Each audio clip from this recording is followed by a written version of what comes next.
మన దేశంలో finance business చేసే కంపెనీలు చాలా ఉన్నాయి. Like Bajaj finance, Mahindra finance, Shriram finance etcetera. అయితే ఈ బిజినెస్ లోకి రీసెంట్ గా రిలయన్స్ కంపెనీ కూడా అడుగుపెట్టింది. దాని పేరే జియో ఫైనాన్షియల్ సర్వీసెస్.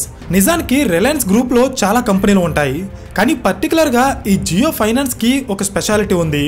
అదేంటంటే మన ఇండియన్ స్టాక్ మార్కెట్ లో రిలయన్స్ గ్రూప్ కి సంబంధించిన దాదాపు 10 కంపెనీలు లిస్ట్ అయి ఉన్నాయి. అవేంటో స్క్రీన్ మీద ఇస్తాను, ఒకసారి చూడండి. వీటిలో మనకి రిలయన్స్ ఇండస్ట్రీస్ గురించే ఎక్కువగా తెలుసు, అవునా?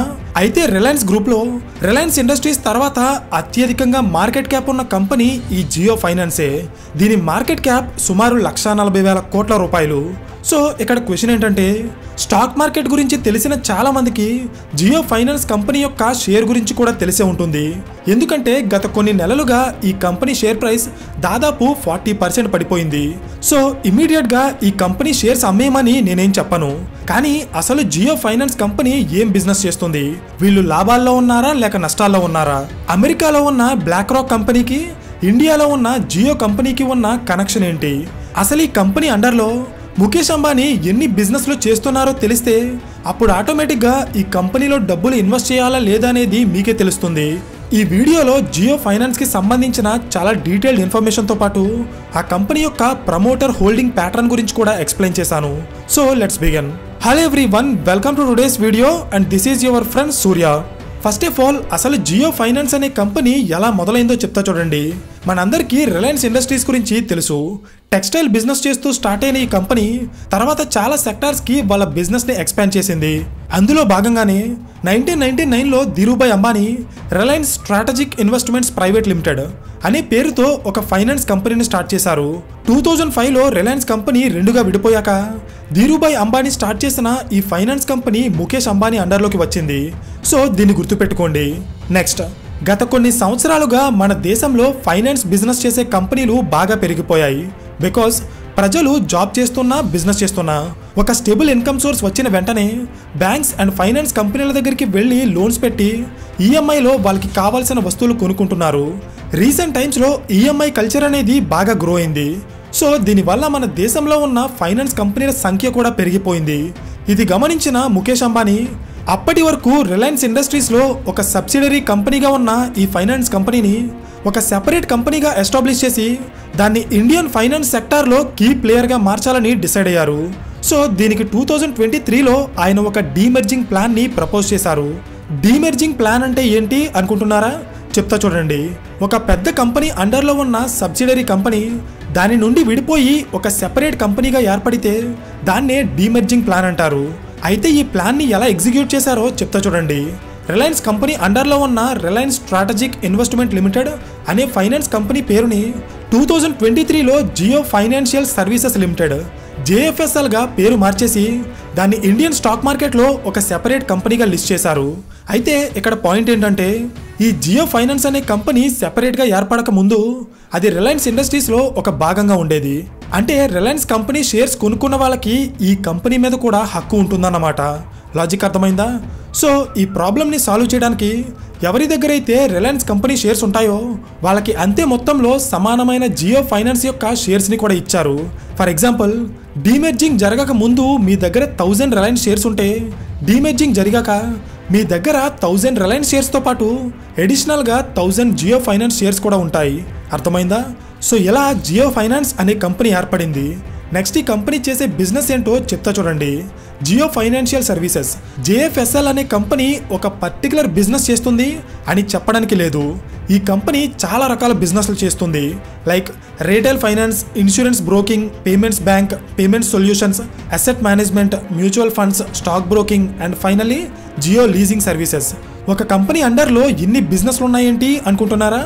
స్టెప్ బై స్టెప్ చెప్తే మీకే అర్థమవుతుంది అసలు ఈ జియో ఫైనాన్స్ వెనక ఎంత పెద్ద నెట్వర్క్ ఉందో. Business number 1 retail finance.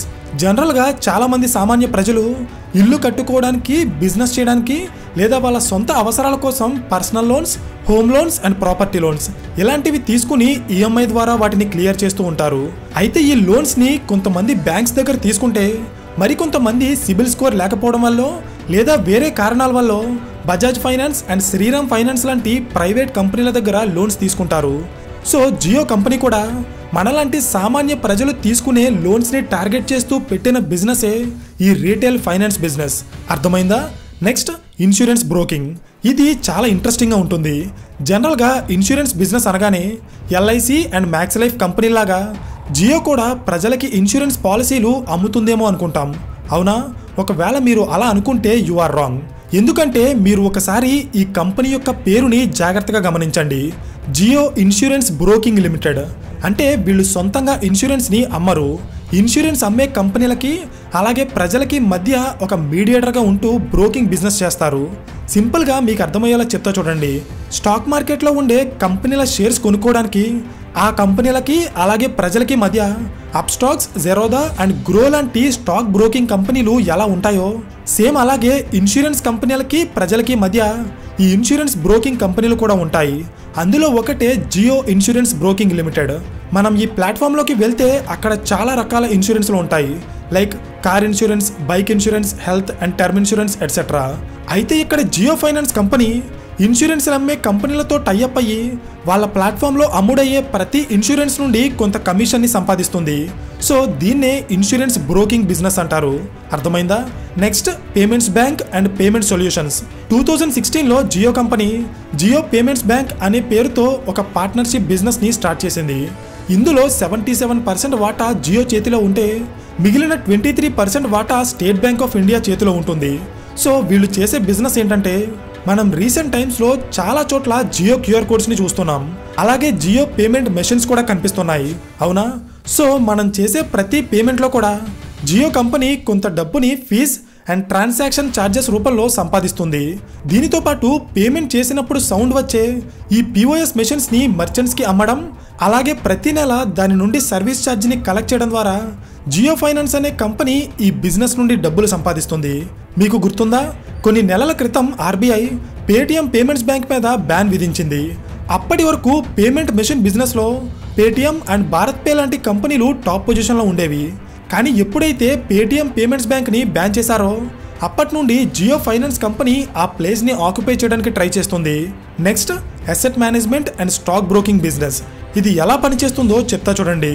2020లో corona వచ్చిన తర్వాత మన దేశంలో ఉన్న ప్రజలు వాళ్ళ దగ్గరున్న డబ్బుని బ్యాంకులో కాకుండా స్టాక్ మార్కెట్స్ అండ్ మ్యూచువల్ ఫండ్స్లో పెట్టుబడి పెట్టడానికే ఎక్కువ ఇంట్రెస్ట్ చూపిస్తున్నారు. అందుకే గత కొన్ని సంవత్సరాల నుండి మన దేశంలో mutual fund and demat accounts విపరీతంగా ఓపెన్ అవుతున్నాయి. సో ఇది గమనించిన జియో కంపెనీ ప్రపంచంలోనే అతిపెద్ద అసెట్ మేనేజ్మెంట్ కంపెనీ అయిన బ్లాక్ రాక్ కంపెనీతో ఒక డీల్ చేసుకుంది. ఆ డీల్ ప్రకారం Jio finance and BlackRock ఈ రెండు కంపెనీలు కలిసి ఇండియాలో ఒక asset management and stock broking బిజినెస్ని స్టార్ట్ చేస్తారు. దాని పేరు Jio BlackRock broking private limited.